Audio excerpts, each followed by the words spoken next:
नमस्कार। हिंदी मेरा अभिमान चैनल पर आप सभी का स्वागत है। मैं डॉक्टर स्मृति उपाध्याय। आज मैं एक बहुत ही रोचक और छोटा सा एक पाठ है, अपदीपो भव, जिसका अर्थ है अपने मार्गदर्शक स्वयं बनो।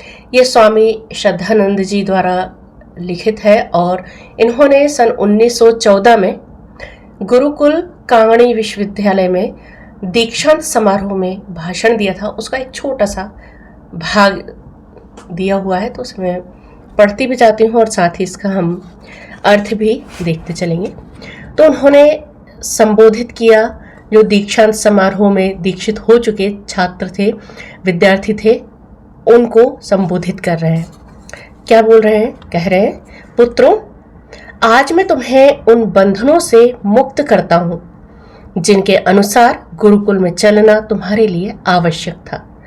पर यह न समझना कि अब तुम्हारे लिए कोई बंधन नहीं है।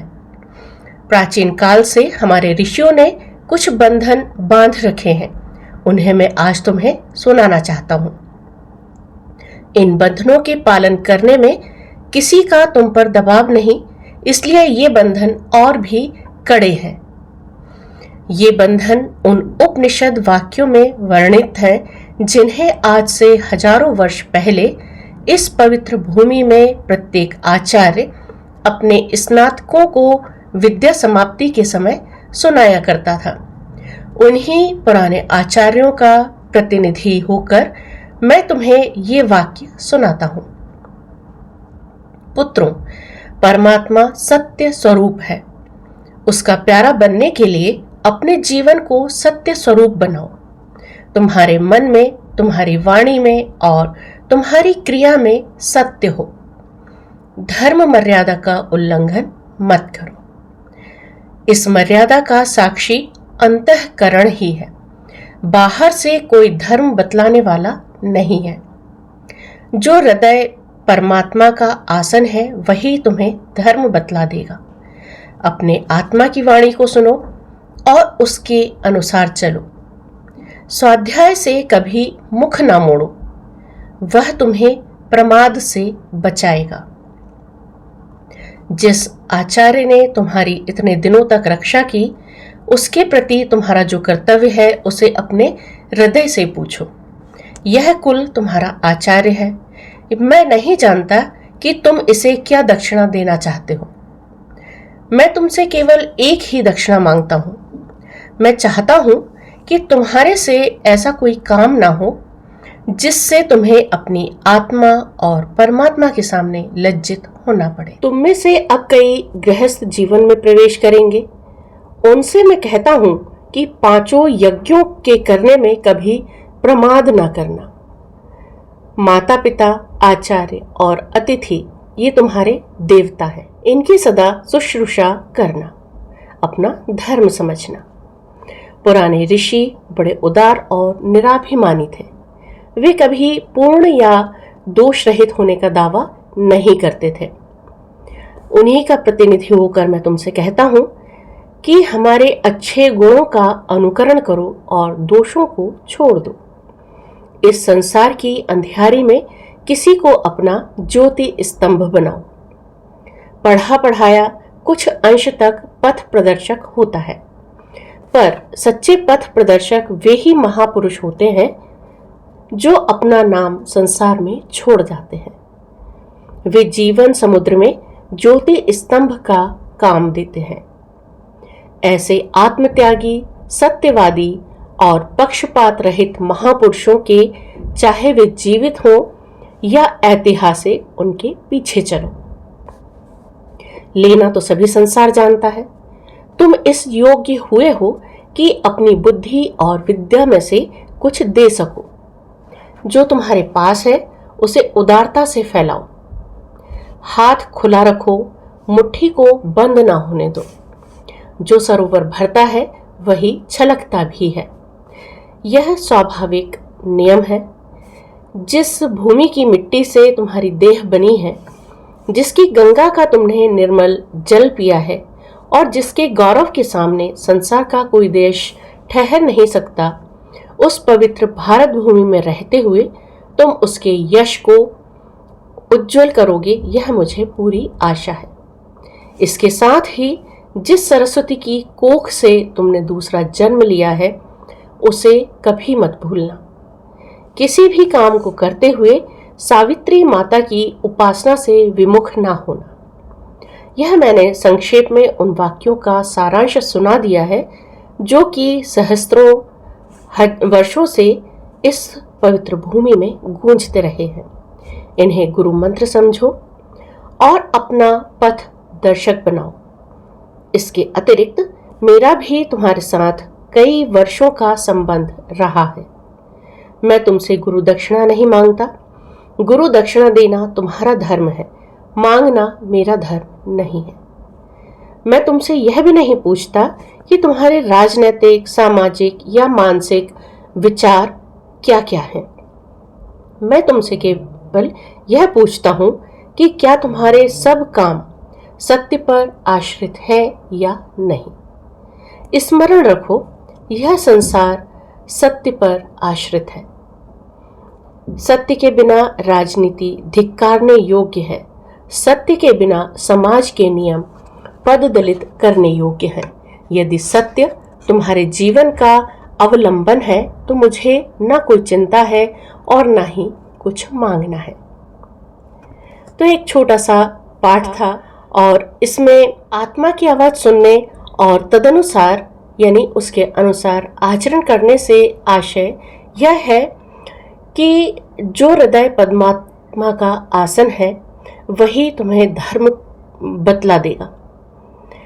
अपने आत्मा की वाणी को सुनो और उसके अनुसार चलो। यहाँ आत्मा की वाणी को सुनने एवं उसके अनुसार चलने से स्वामी जी का आशय यह है कि व्यक्ति स्वयं ही अपना मार्गदर्शक होता है।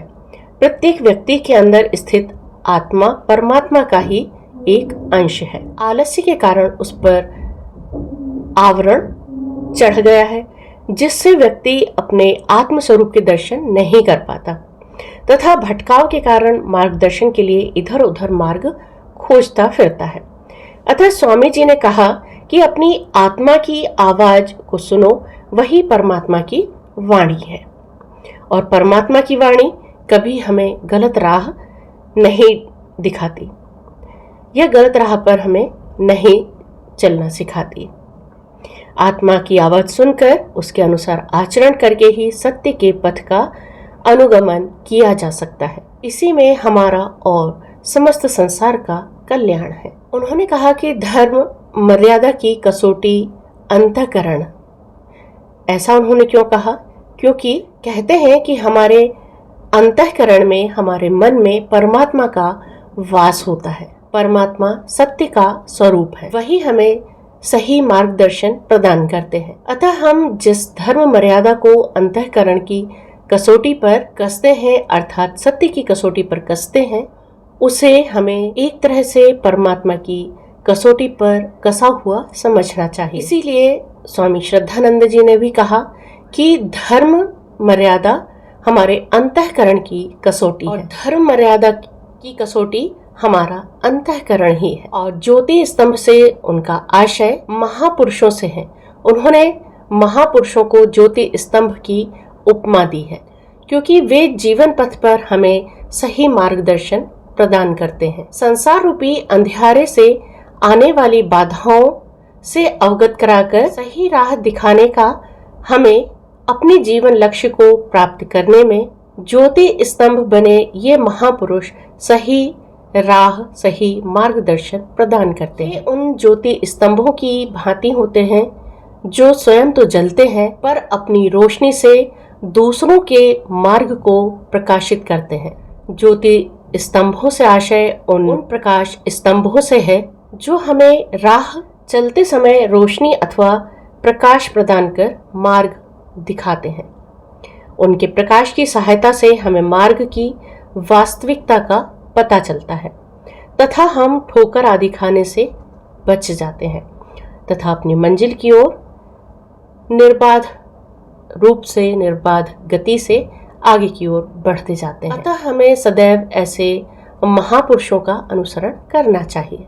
सरस्वती की कोख से दूसरा जन्म लेने से आशय यह है कि बालक प्रथम जन्म अपनी माँ की कोख से जन्म लेता है तथा इस संसार में प्रवेश करता है। इसके बाद कोई अच्छा गुरु मिलने पर वह गुरु दीक्षा लेकर उनसे शिक्षा प्राप्त करता है। गुरु से प्राप्त ज्ञान के द्वारा उस संसार से सही ढंग से परिचित होता है जिसमें उसने जन्म लिया। इस तरह शिक्षा दीक्षा में पूर्ण होकर, परिपूर्ण होकर वह अपने व्यक्तित्व को अपनी पहचान बनाता है। बालक का दूसरा जन्म कहा जाता है। जैसा कि हम सभी जानते हैं कि ज्ञान की देवी सरस्वती जी है।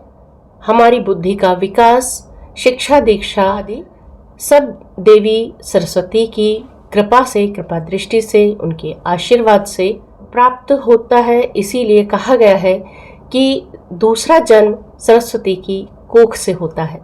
और स्वामी श्रद्धानंद जी ने बताया कि संसार जिस तथ्य पर आश्रित है वह है सत्य। सत्य के आधार पर ही हमारे सारे कार्य होते हैं। सत्य के आधार पर ही सारे कार्य आश्रित होते हैं। बिना सत्य के राजनीति धिक्कारने योग्य है और सामाजिक नियम भी पददलित करने योग्य है। सत्य ही हमारे जीवन का अवलंबन है, यानी सहारा। सारांश रूप में कहें तो यह पूरा संसार ही सत्य पर निर्भर है। तो यह तो था अप्पु दीपो भव, बहुत ही सारगर्भित पाठ।